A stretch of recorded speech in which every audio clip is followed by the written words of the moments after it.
قرآن پاک میں اللہ جل شانہ نے اتنے زیادہ سخت حالات کے اندر یہ پیغام دیا ہے، وَلَا تَهِنُوا وَلَا تَحْزَنُوا، نہ تو کمزور پڑو، نہ تو وہن کا شکار ہو، نہ حزن کا شکار ہو، نہ کمزور پڑو نہ غم کرو، تم ہی سر بلند رہو گے بشرطے کہ تم ایمان والے ہو۔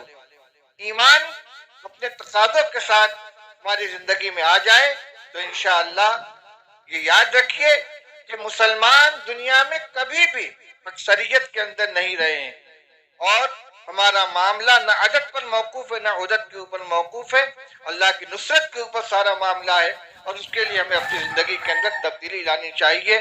یہاں جو تجاویز پیش کی گئی ہیں اور جو اعلانیہ سامنے آیا ہے، ان سب کو الفاظ کی حیثیت سے نہیں بلکہ ان کی روح کی حیثیت سے آپ دیکھیں کو لے کر جائیں اور اپنی عمل کرنے کی کوشش کریں۔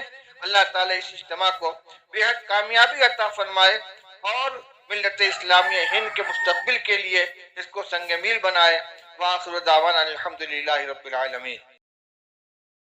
فلاح انسانیت یوٹیوب چینل کو لائک، سبسکرائب اور شیئر کر کے خیر کا ذریعہ بنے۔